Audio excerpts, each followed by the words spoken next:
And welcome back to the Engage A podcast. Robby just continues to Bro, be it's been a bad week. that children's book, Bad David or David or Yeah, whatever. yeah, That yeah, I'm gonna start calling you Bad Robby. yeah. This Bro, continues up.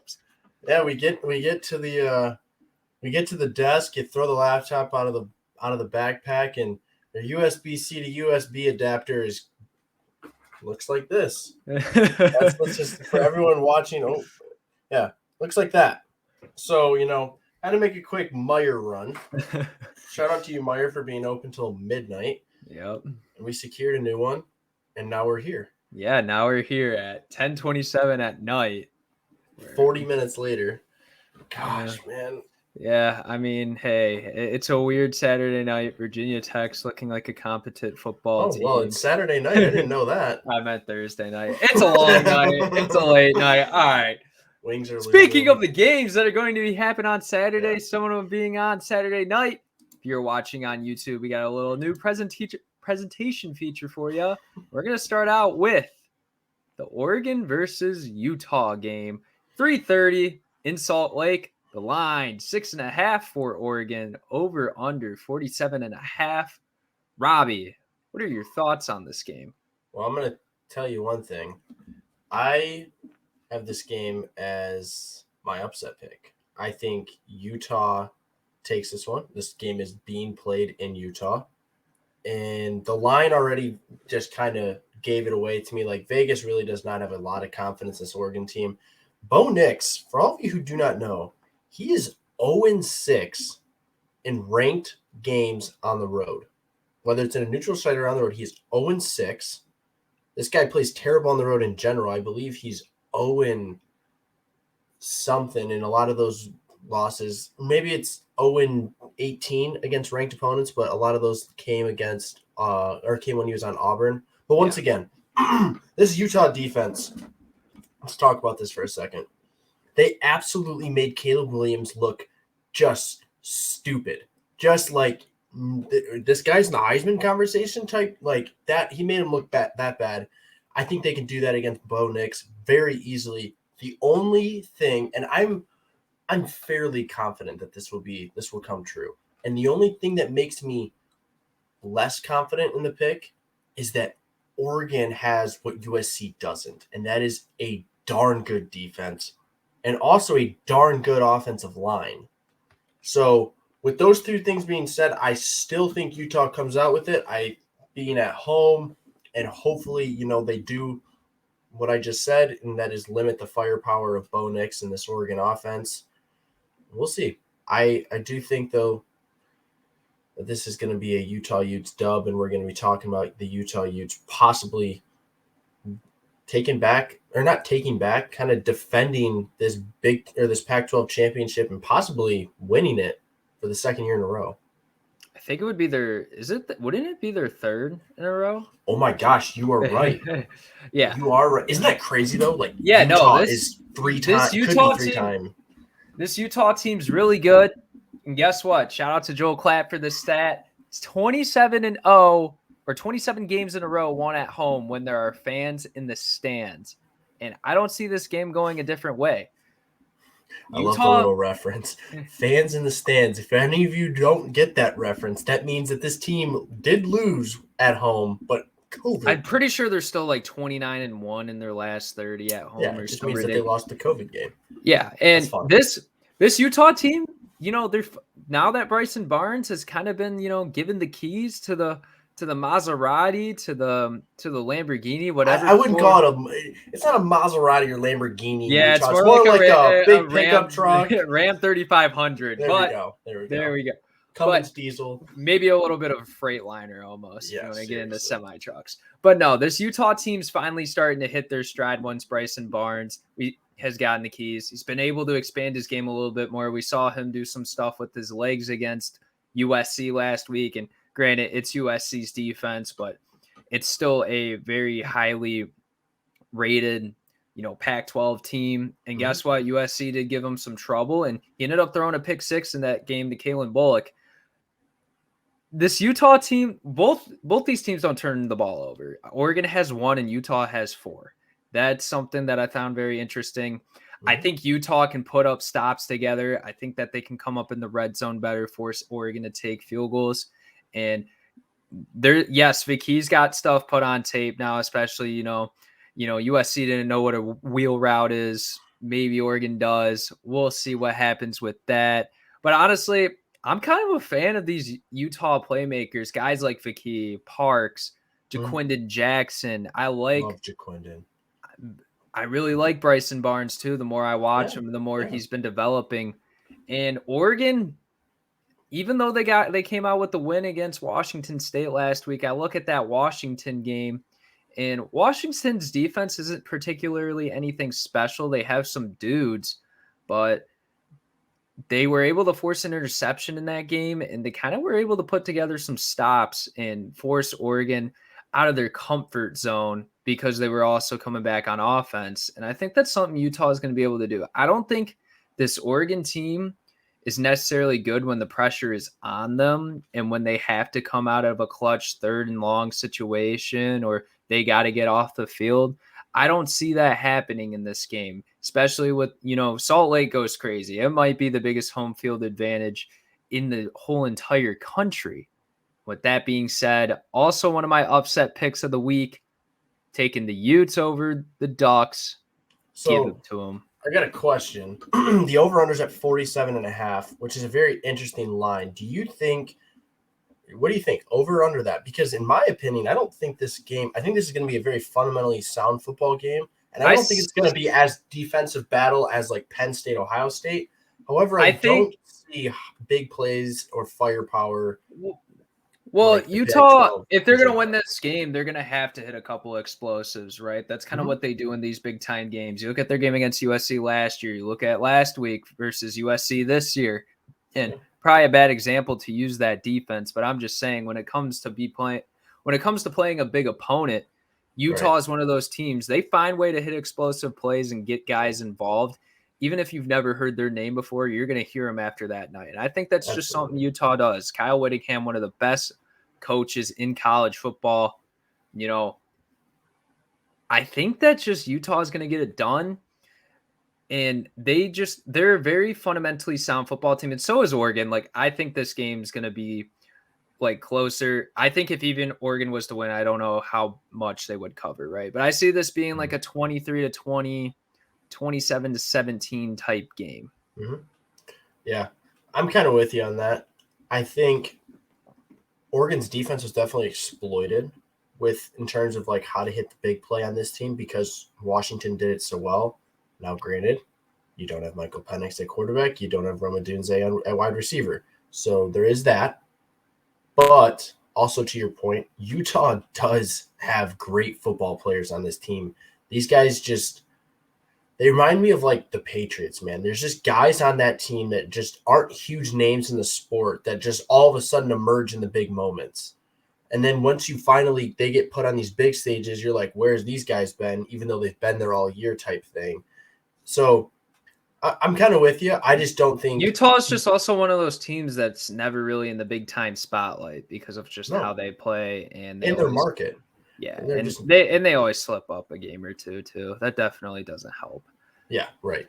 But I don't know. I don't even know if this team scores more than. I don't know if either team scores more than 3 touchdowns for their own respective teams. So we'll have to. This is a game that I'm very excited to watch on Saturday. I am too, because this does have the potential also to be just an absolute slugfest. Right. Both these offenses are kind of capable of it. Yeah.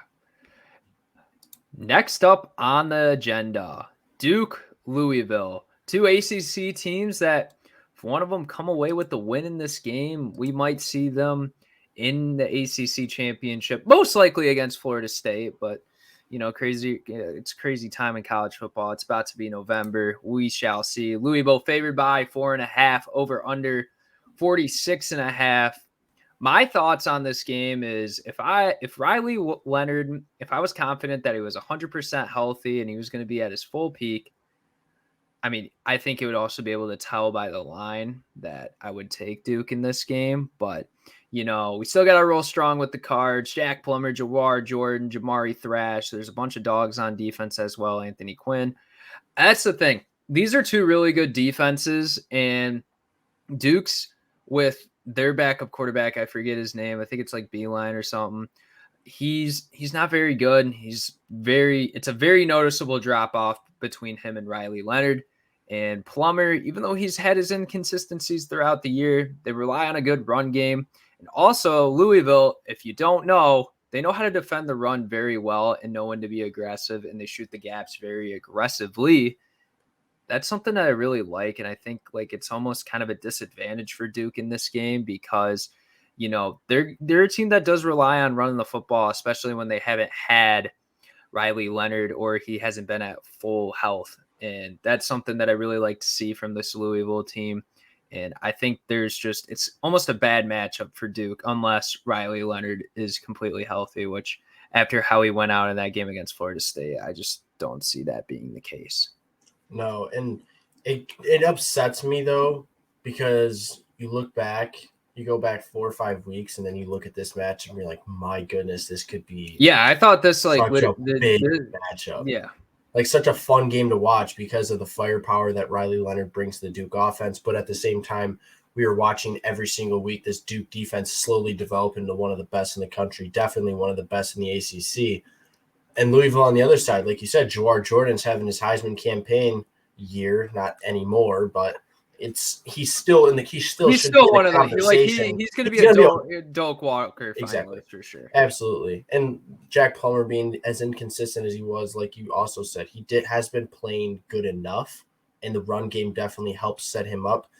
I just don't understand how to even break this game down because it can go so many different directions.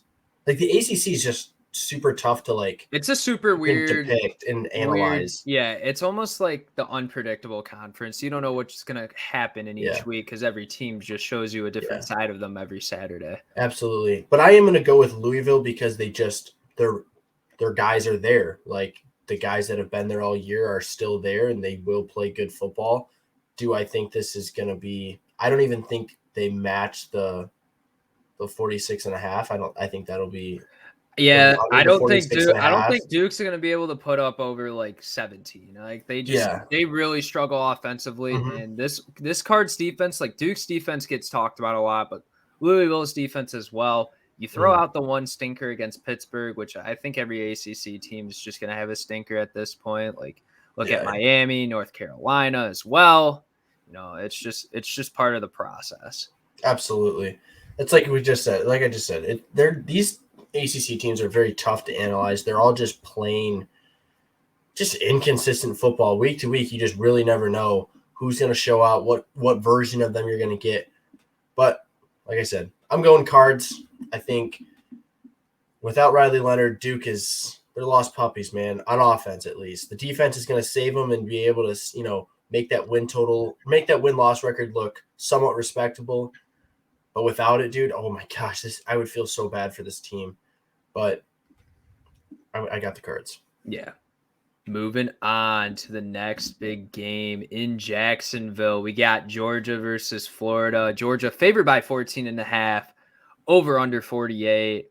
And I'm excited to watch this game because it's going to be very interesting to see, Georgia without Brock Bowers. Luckily, they do have a bye, so they're able to probably figure some things out. Florida been a very up and down team this season. We've seen their highs, we've seen their lows. They should probably belong in the ACC as well, with the style of play they've been playing. But I do like this Florida team. I like Pearsall. I like the freshman receiver. Johnson and Etienne are great in the backfield. And Graham Mertz, it's been really good. For himself. No, it's crazy. He's thrown for 400 yards in a game this season, guys. Like, this kid is legit. Robby said it. He's going to be a great NFL backup quarterback. He's going to be maybe Carson Beck will be. This is just really a testament to see how big will other guys step up on Georgia now that the main playmaker is out. Who is Carson Beck going to throw the ball to? Is it going to be Dominic Lovett? It's going to be McConkey. Is Arian Smith going to start getting more touches? Is it going to be more reliant on the run game that's kind of been non-existent all season in big games against solid teams? I'm very excited to see their offensive line's getting more healthy. Their front seven is something that's not been to the par, but this secondary, guys with Bullard, Starks, Mondin, the secondary covers very well. All those guys I expect to be drafted within the next couple of years. And that's something that if Georgia can take away Florida's passing game and stop the run enough and just keep guys in the box and have their guys cover on the outside, this Florida's offensive line is relatively young too. It could get ugly, but Florida could also escape with the upset. I see it in both perspectives almost. It's really tough to kind of because we don't know what versions of teams we're going to get on Saturday either. No, we don't. However, I look at this game and in terms, I don't see a world where Georgia loses, and here's why. For one, they're going to be Carson Beck has no pressure on him, and this is why. They are going to perfectly set up this game plan because he is without his out pitch, and Brock Bowers has been that guy the entire time he's been there, even with Stetson and now Carson Beck. He's been that guy. He's gone. I don't see him coming back.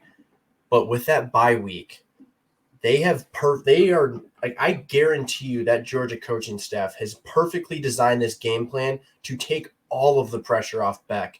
Because this team, so many Georgia fans, so many Georgia enthusiasts would laugh at us and say, okay, we understand Brock Bowers is generational, but Lovett and all those guys they are good football players. These guys are really good. McConkey is really, really, really good, actually, and he's good enough. It's just that Brock Bowers is so much better of a football player, so much better of an athlete than all these guys that these guys hide in his shadow. So if that statement is true, because that's what I do read from all Georgia fans, all over Twitter, all over just all social media platforms, if that is true, Carson Beck has nothing to worry about. Athletes will show up, next guy up mentality. And on the flip side, also the reason why I think that Georgia just should not even be thinking twice about this game is Graham Mertz is at quarterback. Yes, he hasn't had a great season. He's put up great stats. This is the biggest football game he'll ever play in. Probably. You want to know, you want to go up draft boards? You want to say, hey, I deserve to be playing on Sundays, and not only just playing on Sundays, but actually taking meaningful snaps. This is your game. And the problem is we thought Georgia was nothing until they actually played a game where they're like, hey, we got to prove something. And they made a bigger statement than I think anybody's made in the entire country. So, yeah, that was Kentucky. I will admit that. But Florida isn't necessarily and Florida lost that match from Kentucky. Yeah, I mean, they lost that game to Kentucky. I think if you play it again, it's probably more in Florida's favor. Ray Davis just kind of had a career game and, But this Georgia running game also really isn't a problem. Ray Davis, I'm pretty sure, is leading the SEC in rushing right now. And it would be Quinshon Judkins, but he just has not been the player that he was last season. But regardless, it's just tough to make a call on this game because I'm very intrigued how Georgia is going to look without their best player, arguably, for the last 3 years on offense. And I'm so curious, very curious. I'm even more curious about if he actually does come back to play. But it would be so alarming to the entire college football world if Georgia comes out and looks very flat, looks very confused, lost. They could still win this game and not and be in an ugly fashion. I don't, because it's also technically a rivalry game as well, and it's a neutral site. Right. It's going to be an interesting thing to see. Georgia fans will travel. Florida fans, they're across everywhere, unless you're in the Panhandle. Yeah, it's gonna be a fun game. That's kind of how I look at it. This game, you're gonna see a tale of two teams. What teams are showing up? That's kind of been the consensus around college football this year, other than really Michigan, is what version of this team are you going to get? And that's something that we just have not really I want to see a little bit of a separation. We thought we got that a couple weeks ago with, Georgia getting that convincing win. Washington, they had a great game against Oregon. But then these teams just fall off the next week. So it's like I am awaiting that moment of separation too. And I thought we got it, like you said, in that week where it was like, okay, Georgia had their huge win. Michigan played a better Big Ten team and still destroyed them. Washington finally, like played a worthy opponent to say, okay, how really good is this kid in this offense? But there is no separation, and it's so weird because we are approaching November. Everything, college football, the entire landscape of it is made up in this month. And we might walk into the playoff absolutely having zero clue, because if the sign stealing scandal is, as plays as big of a part into Michigan's success as people are saying it does, then they'll struggle against Ohio State, Penn State, maybe not even make it if they lose one of those games. Then you're like, okay, who's going to win the national championship now? Because if Georgia even struggles a little bit in this game, I think that's a big red flag, because that really shows, okay, Brock Bowers was the entire offense. They've struggled all season, though. It's not like they've been playing perfect, and they're about to hit the toughest part of their schedule. Yeah, but that's what I'm saying is like watching Georgia the last 3 years in their run, in this dynasty run, it's like they've shown their struggles, like last year against Mizzou, and I mean, I could go on and on about a couple of games, but then right when it matters, it's like, oh my, like this team just turns it on to another level. But we think they would turn it on when it matters by now, and they just haven't yet. Yeah, no, trust me, I fully agree, because even a lot of people want to make the comparison like, oh, well, Carson Beck's not that much better of a quarterback than Stetson Bennett, where I actually disagree. Stetson Bennett had that mindset of just, I'm going to step on your throat and not give you a single doubt in your mind. And then that defense was actually so much different than any defense we'll ever see ever again, probably in college football. So in some ways, yeah, like this Georgia team really might be on a lower level, much lower level than the past teams, and they might not have that. But like those past teams, like literally probably had the best college football defense of all time, and you had guys like Pickens and Bowers, on those teams as well. Right. It didn't matter who was taking snaps. Like freaking Jake Fromm could have taken snaps, and that team would have still won 2 natties. Yeah. Peyton Thorne could have been the quarterback, and they still would have been completely fine. I'm just glad that was the Michigan State quarterback you chose and not Noah Kim, because I would have genuinely questioned that one. No, I don't know about that one either. But yeah, I'm going to take Georgia in this game. Going to be no upset pick. But if the Gators shock the world, like they're still a really good football team. They're 5-2. Napier's finally getting this program turned in the right direction. Yeah. I do want to see Graham Mertz succeed. Like, let me just put it out there. Like, I don't care if he wins. I want to see the kid throw for 350. Yeah, they're not going to make a college football playoff, but if they could be a little bit of a dog in the SEC, that's something. And Trevor Etienne, like, dude, I've been such a big fan of that kid and the way he runs. Not because I liked how his brother played, but I think just Trevor Etienne he fits both running backs. Both running backs NFL. Are really good, honestly. Oh, yeah, absolutely. Montrell Johnson is very phenomenal to watch as well.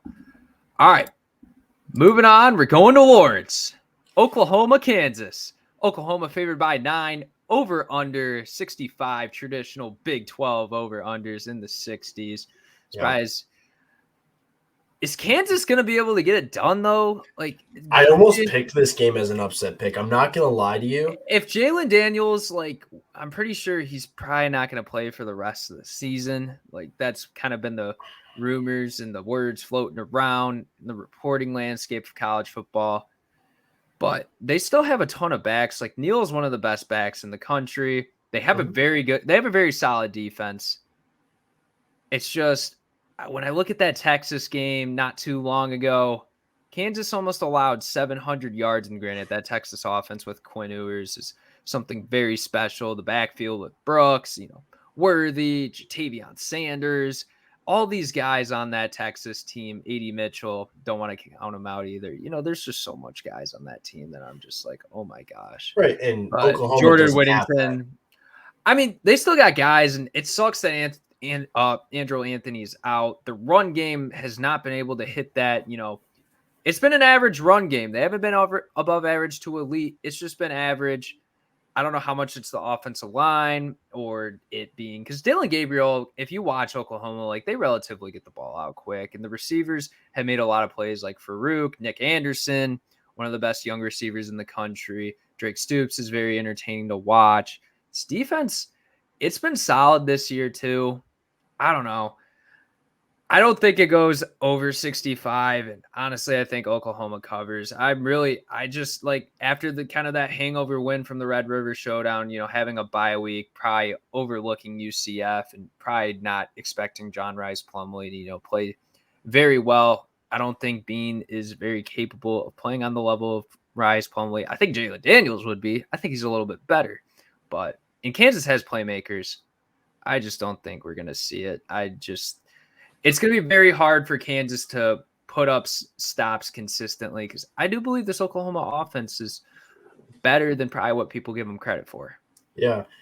I don't know enough about this Kansas team to be able to comment on the fact if I think this is going to go over a 65-point total. They run the ball so much, and Oklahoma's going to force them to pass it. Oklahoma's DBs have been relatively decent this year. Maybe not necessarily best down-to-down coverage, but they're going to cause havoc plays. We saw it against Texas. They kind of been doing it all season. Right. I just feel like this is going to be one of those games where it's a game for maybe 2.5 quarters where it's like, oh, is this going to be an upset? And then Oklahoma does what Oklahoma should do as the number 6 team in the country, and that's pull away. Dillon Gabriel is good enough to beat teams like this and escape trap games like this because this game is being played, like you said, in Kansas. That's all I really got to say. There's not much to really analyze about Oklahoma, talk about Oklahoma. They have good football players. They play together as one. And Kansas just, without Daniels, they're never going to be able to really get into a rhythm that's disrupting Oklahoma's defense or even taking they're not going to get a consistent push from drive to drive that they would get with Jalen Daniels because Jalen Daniels is one of the best playmakers, just almost as good as he's the true dual threat guy. Yeah. And that's something that it's just going to be missed. And it would add another element to that run game, but it's going to be design runs to the running back. Oklahoma's going to expect it. You can pull as many blockers. You can make it as creative as you want. Oklahoma's going to put 7 or 8 guys in the box most likely, and they're going to be able to shut it down. And this is an offensive line too that I don't think has gotten enough credit. No, there's some really, really good guys, some probably very high draft picks in the future. So just another element to the whole, I just don't see Dillon Gabriel having a problem. I don't see him having the Red River Showdown type of statistics, but he's just not going to. This guy gets the football out so. He's quick. He's a left-handed. Efficient. Yeah, he's a left-handed, a little bit more mobile Bo Nix. That's kind of how I look at it. Yeah, that's actually a great way of putting it. That's a great way of putting it. Moving on. So we both have Oklahoma. Yes, okay. Oklahoma lock. All right.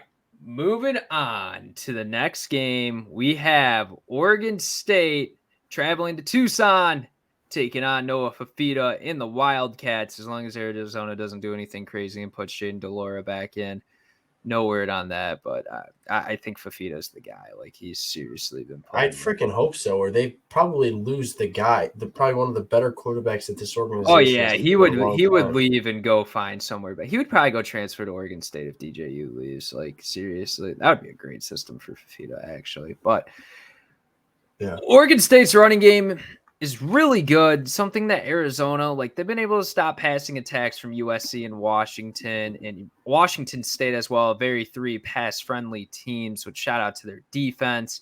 But I think it's a little bit overwhelming with this offensive line. I don't think they put an offensive line as good as Oregon State's yet. You got 2 running backs in Deshaun Fenwick, Damian Martinez. You have Cooper on the outside, obviously GJU at the quarterback position. This Oregon State defense is also really good as well. I really like the secondary on this team. And I think Fafita, very good player. There's a couple guys on this Arizona team that are good, but I think Oregon State gets it done, man. I think they cover more. I think they can win by 2 scores. I think that Arizona is going to come back to reality just a little bit. I think it's still going to be an entertaining game, though. Like, I'm going to be up till 1 o'clock in the morning watching this game. Me too. So, me too. But I'm going the whole different route. I think this train's got one more stop. Here we and go. Fafita's got one more in him. This team doesn't hit back to reality until next week. DJU goes down. Oregon State loses to Arizona in Tucson, because not only is it in Tucson, but like you said, the passing attack against this defense, no matter who they've played, has not been the same that they've been able to show against every other team, and I think that still holds true. Now, yes, this is probably the best offensive line in the Pac-12. Might even be the Joe Moore Award-winning offensive line, truly. However, with the combination that I truly think Fafita is an elite playmaker, has that big game mentality, has that ability to deliver in the big moments. Dude, I'm so bought in on it. Like, the second we saw this kid slightly emerge and you started talking to him, like, I went and watched his high school highlights. Yeah, I mean, I'm a big Noah Fafita believer. I just think Oregon State's personnel and their scheme kind of takes away what Arizona wants to do, and I think Oregon State. I'm not disagreeing with you. It's just like, I'm just saying, Arizona. You got to make this thing a little fun. These upset picks can't be just so like. Dude, Jed Fish, that Arizona team is fun though. Like, if there is a Pac-12, like if you don't sleep at night like me and Robby, like this Arizona team, in love with college football. Well, that, and we don't know what what a good sleep schedule is either. Okay, we're very young. You can tell my car. It knows that I don't know what sleep is. But no, seriously, like, Arizona is a very fun team. Like, this team, if they can get something building with Fafita over the next couple of years, this could be a team that, if they can convince guys, not starting at a bigger school, coming over to Arizona, giving them an opportunity to play. This team's joining the Big 12 next year, and they might be a dark horse team if they can have the relative success they're having. We saw that with Michigan's edge rusher Taylor Upshaw, who actually went to Oregon. Or not, sorry, he did not go to Oregon. He went to Colorado, did not get a position there, ended up transferring over to Arizona, and I believe he's their sack leader. And I believe he's top 20 in the country the last time I checked in sacks. Let me just quick stats look. Yeah. I'm just looking. I'm just trying to see how much sacks he has. Sack leader. Yeah, Taylor Upshaw has 5.5 sacks on the season. Ooh, I don't know if that's good for top 20 in the country. But still, leading sack leader on the team, this Arizona team, they have 19 sacks on the season. So they do develop pressure. It's not like it's something that's like kind of, out of the normal for them. But regardless, it's just like the comment that you just said. This team come here and play, and you're going to get a spotlight. Arizona is going to play good teams, just like this game right here. Obviously, with the changeup of the Pac-12, that doesn't really help their case. However, we know that everything will work out in their favor, work out in everybody's favor with this whole expansion and development of college football. But just back to the matchup. Fafita, watch this game, please. Like, if you don't catch it live, watch the highlights, because I promise you, whether I'm correct or not, Jaden Fafita is going to put on a show. DJU is going to put on a show too. I think that the 57.5 actually is going to get covered easily. But once again, the passing attack will eventually get settled down, will get stopped, because Arizona's defense is like that. And I'll say it one more time. Buy into the Fafita show, man.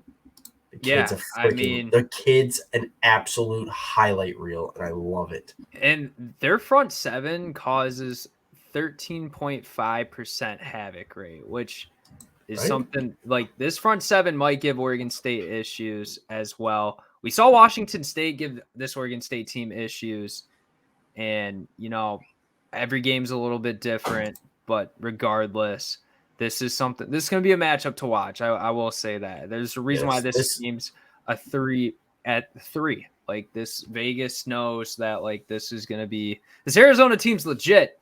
And if you give Fafita the keys to start the season, maybe we're looking at a sneaky Pac-12 championship. Yes, and it is confirmed Taylor Upshot is top 20 in the country in sacks. Okay, there we go. So, Robby, our I'm finally right about. I've been throwing out some crazy stuff, and it's actually come way wrong. So glad to get one back on the board on my side and say, get a little credibility back, maybe gain somebody's trust back. Yeah.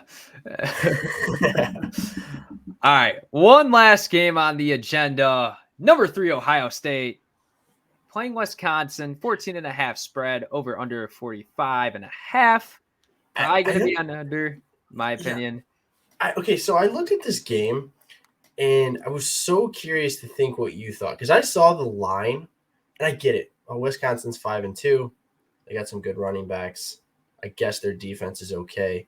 But I was, kind of shocked to see the line that low. I would have expected this to be at least 17. I think Vegas has picked up on the hangover effect, and they're going to see it with Ohio State. Me personally, I don't think that's going to happen. I think actually we're going to see a little bit more. I think this is a game where McCord's starting to get to that end of the season, and he's got more and more comfortable every week. And this is where we start seeing a lot more shot plays. Brian Hartline might expand this offense a little bit more. I think Trevion's supposed to come back this week. Pretty sure Igbuka's supposed to come back as well. And, those are 2 big offensive weapons. Igbuka, arguably a top 5 receiver in the country when healthy. Trevion might be the most explosive running back other than Ollie Gordon in college football. This is something that you really it's going to be very interesting to see. Still a lot of questions about this O-line. It's very tough. You have to replace 2 generational tackles potentially, both first-round guys. You had to go to the transfer portal and try to replace that. It's really tough to replace offensive linemen through the transfer portal. You're competing with probably the greatest transfer portal offensive line haul in Michigan. Dude, those kids, man. Dude, I wonder what I wonder what the recruiting pitch was to get them there. Hey, we know their side. It's not going to end. It's not going to end until everything's resolved. My thing is that Wisconsin, I don't think Mordecai is coming back. They've looked really bad with the backup. I don't remember his name necessarily because he's just been that pathetic. They don't have Mazzulli either. He's been out for a while now. Braylon Allen can only do so much, and they do have a really good corner that's going to be able to match up with Harrison. Can't remember the name off the top of my head, but who's going to cover? Who's going to cover Tate? Who's going to cover Igbuka? Who's going to cover Cade Stover? It's going to be really tough. Wisconsin doesn't match up very well. You got to think that this thing's only a 2-touchdown line because it's in Camp Randall. Yeah, exactly. If it wasn't if this was at the 2, it'd be like a 22. Yeah, it'd be 22 and a half, I believe, if this was in the shoe. But we might see, something a little bit different come out of this result than we expect. If I had a Caesars Sportsbook account, I would be betting the under on this game because I don't know how Wisconsin's really going to score over 10 points. I don't know. The only thing that I really start to it just kind of goes through my mind is I do know that this Wisconsin coaching staff has a bunch of ties to Ohio State. And just because we know the nature of college football now, and it's been completely exposed by Michigan, who knows? Maybe there's a little bit of, knowledge that is very valuable to Wisconsin. But in all honesty, I'm agreeing with you. I'm really, really excited to see Braylon Allen, though, and how well he stacks up against Ohio State's run defense, because Braylon Allen is leading the Big Ten in yards per game. I believe he's over 100 yards. And he even rushed well, and now we both know.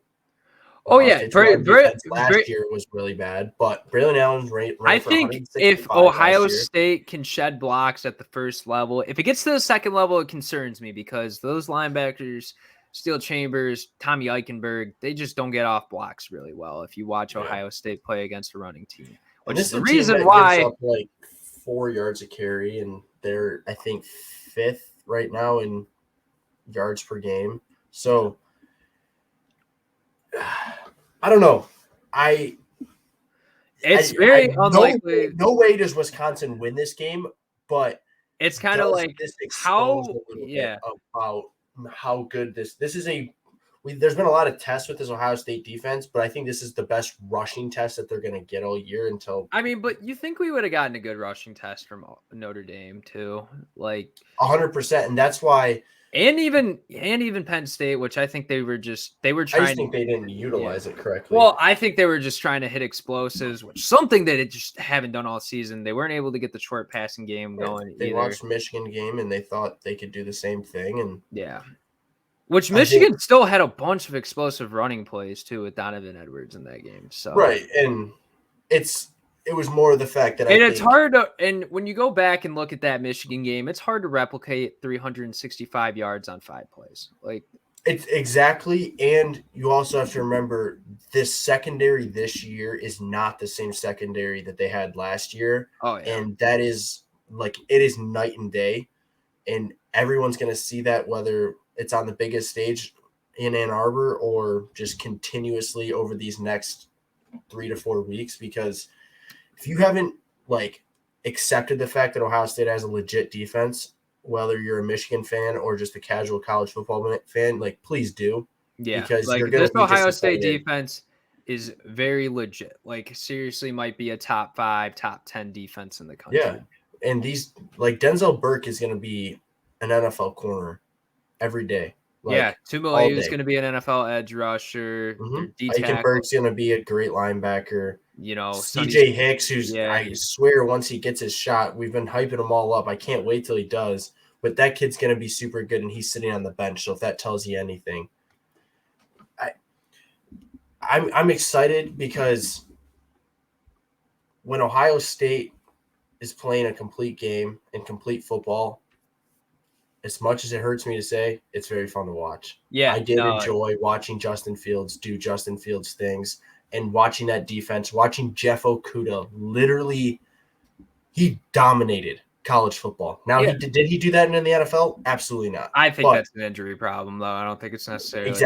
Exactly. And it's once you get an injury like that, an Achilles tear, you really it affects your confidence. It affects how well you're able to, just like the Achilles is a muscle, is a tendon that it's how you explode off the ground, right? It's used to your explosion towards the football, and you lose confidence in it. And once you do that, you're in your own head. And we see the results of what Okudah did in Detroit and now what he's doing in Atlanta. But that kid tore up college football, and we're seeing corners play. I don't think people realize Ohio State was DBU for they were considered, it was them and LSU, in my opinion, that were DBU for the longest time. Absolutely. And now, quite frankly, they have the bad game, and now it's it's kind of ironic because LSU secondary, I think you could throw the local Pee Wee 8th grade team in Louisiana, and they run great routes against those guys. Come out of retirement. I don't know about that. They're still Division I athletes, but they should not be allowing the amount of yards and the amount of success through the air that they do. Nope. So, but Ohio State is recovered. I don't see them batting an eye with Wisconsin. No. I think the only small problem they have is maybe that Braylon Allen catches fire, but nobody else in that offense has a game. It's very it's going to be very sad to see. And with Ibuka coming back, a lot of people think, oh, well, then Ibuka is going to get the football and he's going to get to, run all over him. I just think it sets up Marvin Harrison even more. I think exactly. I think we see, and there's a ton of playmakers on that, and there's a ton of playmakers on that Ohio State offense as well. Yeah, Cade Stover. I get it. Loveland had a great end to the season for Michigan, but he might be the best. He might be the best tight end in the Big Ten. Yeah. It's Cade Stover's super good, man. I have to give credit where credit is due. He should be the second tight end taken off the board in the draft. Yeah, well, I'd call him the first tight end because Brock Bowers isn't a tight end. Brock Bowers is just a freak athlete. Yeah, he is what Kyle Pitts is supposed to be. I was just gonna say that. Now we just hope that he doesn't land on a team that utilizes him the way Kyle Pitts is getting utilized in Atlanta. That's an Arthur Smith problem. All right. Upset picks of the week. Robby took the Utah Utes over Oregon and also took Arizona over Oregon State. I took the Utes over Oregon as well. Big Kyle Whittingham, freaking Farmer Boys over here, I guess. And then now I'm going to take NC State over Clemson. They give the keys to MJ Morris. I've always liked MJ Morris. You know, when he had to come in last year for NC State, I don't know why I watched NC State football. I don't know what I did to myself. But I just feel like this Clemson team's almost going to be on quit watch, and they've played kind of subpar throughout the conference. Like their only 2 conference wins are Syracuse 31-14, which Syracuse is just, you know, we're continuing. They might be a team that's on quit watch. And then they beat Wake Forest 17-12. You lose to Florida State. You lose to Duke. You lose to Miami. You're going to play at one of the toughest places to play in the ACC at Carter Finley. I'm not a big believer in this Clemson team. They're going to probably make a bowl game, you'd hope, because if they don't, then there's going to be some. I was just going to say, but you off air were saying that you don't think this team is. I was waiting for you to make the comment. Because I don't know. It's very tough. I mean, they played Notre Dame. You know, it's possible if they lose to NC State, Notre Dame, and North Carolina, you know, they still have Georgia Tech and South Carolina on their schedule. So it's tough to. It is tough to predict. Really, you can't think that Dabo's going to dip that low. Yeah, I don't think it's Dabo's problem. I think it's okay. Who's looking to transfer at the end of the season and doesn't really give a shit because on tape. But who's the guy that's not dipping into the greatest asset that they have access to, and that's the transfer portal. It's Dabo Swinney, dude. He doesn't believe in it. Yeah, and it's just going to continue to, I guess, halt this program more and more and more. Mm-hmm. Whether you don't like it or not, you still have to use it to some extent. Right. Like, hopefully Clemson fans, you cherished every single moment that was Deshaun Watson and Trevor Lawrence, because until Dabo decides to evolve or leaves. Yeah. Gosh. Could you imagine a world without Saban and Swinney, 2 guys that were the most prominent coaches in college football? Yeah, and Jimbo Fisher probably as well. Yeah, well, that guy doesn't deserve to be a prominent figure in college football. He is a national championship head coach. There's nothing you can say that he's not, because he's so crazy to think about. And then he pays his guys unbelievable amounts of money, and they stink. Texas A&M, they could lose to South Carolina this weekend, and I would not be surprised. I just want to see Spencer Rattler finish off his career the right way. That's all I care about. Well, I mean, I feel bad for the guy. Yeah, he is in a very bad situation. Any other games that you want to talk about, Robby, that you see and you're like, this would be something to give a little cool insight on? I think there's some solid Big 12 games. Houston, Kansas State could be a good one. Donovan Smith, what's his eligibility looking like? He's a junior. He might be a kid that goes to the draft. He's got the right tools. He might be a guy that, you know, rises up like late, like he might have a big combine day or nice pro day, or, you know, maybe people actually turn on Houston games and they see, oh, actually this kid's good. We don't know what we've been doing. Because we get paid thousands and thousands and thousands of dollars to scout just to, you know, not even realize who the best kids might be. Kansas State's also a very good team. Nothing to discredit them. UCF, West Virginia could be a good game. BYU, Texas could get interesting, but I think BYU is a little bit fluky when you look at it in the grand scheme of things. Michigan State, road to 2-10. Here we come. I don't know. It's a very rough time being a Michigan's freaking looking for their film against the bye week. They don't know where it's at. They thought Connor Stallions went to that game, but apparently he didn't. So we'll see how they play against Minnesota might come out of the Big Ten West somehow. I don't really know. Miami, Ohio, Tennessee, Kentucky is a game I actually want to take a little bit and get your insight on, because the line's set at 3.5 over under 51. This game is getting played at Kroger Field. This is a game where I could see Tennessee just collapsing. I see. I don't know how likely that is because whether you like it or not, Joe Milton's still a solid quarterback. And the Yes. playmakers, Keaton and Squirrel White, they don't have Brew McCoy, but regardless, the running game's strong enough. They got two really good running backs too. But this defense sucks. Yeah, but And demoralized. Kentucky cannot pick apart the worst part of Tennessee's defense, and that is their secondary. Devin Leary's been, and it's not his fault because he's just been very hurt throughout his career, and he's just almost shell shocked. And I don't think Leary in this offense with Tavion Robinson and Key on the outside, they're going to be able to pick apart this Tennessee team, which is if you want to beat Tennessee, and we saw it with Bama, Jalen Milroe was able to pick apart the secondary, and they caused havoc. They forced turnovers, which is what you have to do against this Tennessee team. Ray Davis can only do so much, and he's a very phenomenal running back. But, yeah, I don't think Tennessee loses. I just think it's an interesting one to keep an eye on. And another game I think is going to be interesting. They could. It's not out of the realm of possibilities. But another game I think is interesting to keep an eye on and an opportunity for Prime to finally get back in the spotlight is the opportunity that is presented with Colorado UCLA. That's not. I'm sorry. Like, no, I don't I'm think shutting so this out. Well, no, only because Letu and that UCLA front seven they're gonna fucking blow up everything that fucking Colorado even tries to put out there. I'm sorry. UCLA not necessarily the greatest offense, but it doesn't matter. Shedeur, he's gonna be running for his life. Love Shedeur Sanders. Love Colorado. You guys are gonna be a national championship team in probably 3 years of Prime stays, but it's just not going to happen. I'm super sorry to every single Colorado fan, but you guys might not make a bowl game this year still. Okay. No, it's very possible. They got UCLA, Oregon State, Arizona, Washington State, Utah. You could lose all of those games. I think they clinched the bowl game the second to last week. They're not beating it. Fifita's going to throw for like 600 yards against this team. They'll probably beat Washington State, but that's what I'm saying. They're gonna clinch the bowl game in the second to last week against Washington State.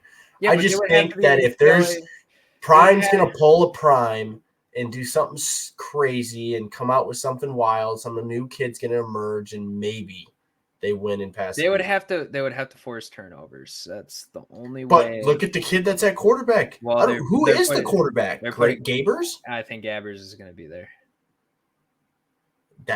I don't think that he's, a surefire, I'm not going to throw an interception guy. Now, if Dante Moore is out there, we know Dante's going to throw a pick. It's, I don't know. I think, honestly, they're probably going to lean more on their ground game, and they can against this Colorado team. So, yeah, you can do whatever you want against this Colorado defense. They suck. Yeah. The front seven, the freaking starting offensive line and starting defensive line for this team might be they might be bottom five of the entire country on both sides of the ball. Yeah. But we knew that. Prime said, hey, we're not ready. You give me 7 guys up front and 5 guys up front on offense, this is a different football team. He's been saying that since Jackson State. If Cal wasn't so bad on defense, and if they could put something together on offense, I wanted that to be an upset pick, but Cal's just a terrible football team. Miami, Ohio is going to be a good MAC school. We get MAC action next week, baby. I'm so excited. Troy, Texas State's going to be a good game as well. Yeah, I know for the 5 people that care about that game, there you go. UNLV Fresno State's going to be a really good game, though. That's good. If you like Group of 5 football, you're going to witness 2 pretty solid teams, both 6-1, both going to be competing for the Mountain West Conference Championship. You might see them there again. So who knows? Who knows? It's kind of we say this on these type of weeks where it's just kind of like there's not as many big games, right? And then we come back on the show or we intervene on a Monday after we watch the games. We're like, where the heck did this come from? How did we not see and this that's coming? Just the landscape. That's just the landscape of college football, right. Man. So I'm not even going to say it anymore that this might be just a drought week, but it sure has the lookings of it. But once again, I've watched this sport too many times. There's going to be something that happens that we're going to be back on Monday talking about that is just going to be blowing our minds. I hope it's something out of the realm of maybe Florida. Hopefully Cal beats USC. That would be the cherry on top. At this point, I don't even really care because it's been proven that Caleb Williams is not good, and that guy can be knocked off his high horse because I'm kind of sick and tired Maybe we see a Stanford upsetting Washington. I was just going to say that. Maybe Stanford goes. It's not going to happen. I think Washington's going to be pissed off, clean some things up, score about 70. Unless Washington pays Travis Hunter $5 million to come over and cover that kid again. Yeah. Whatever his name was. Okay, but that's not Travis's fault, dude. He literally had a liver injury and they played him 150-something snaps, which is just ridiculous. No, dude, nothing's Travis Hunter's fault, dude, because nobody understands what that kid's going through, dude. Like, first of all, you're trying to ride on a hype train and be humble. I'm going to give this kid so much credit. He has stayed so humble throughout this whole thing, and Shedeur hasn't. So, Shedeur, you can take all the heat you want. As great as you are, like, dude, you need to calm down. Your team's 4-3 and on the verge of maybe not even making a bowl game. But shout out to you, Travis Hunter, for keeping your head level, being just a good kid who loves the game, just wants to play and help his team out. Sorry you had to get publicly embarrassed in one of the worst comeback loss and one of the worst just blown leads of all time. So, yeah, let's keep reiterating that point that game was not on him. The fact that you're paying 150 snaps after having a lacerated liver and one of the biggest, most dirty hits I've seen in college football, like the fact that you still put him 170 on offense blows my mind. Yeah, and Travis Hunter is one of I will give that kid props at any point that I can because he's a standout human being as well as a standout football player. Yeah, and he might be the number 1 pick in 2025. Yeah, absolutely. If this is your first time listening to the show, drop a follow, hit the subscribe button, check out me and Robby's socials, check out the Engage 8 socials on X and Instagram and TikTok. I think we need to put our Twitters in the display name. Yeah. Pump the Twitters because we're on there. When it hits Saturdays, man, we're firing tweets away. Yeah, and so if you want to get some live reactions to what we're thinking, what's going through our heads watching college football, definitely check out the Twitter. Yep. Thank you for listening to the show, and we will see you guys on Monday talking about what craziness is going to happen this weekend.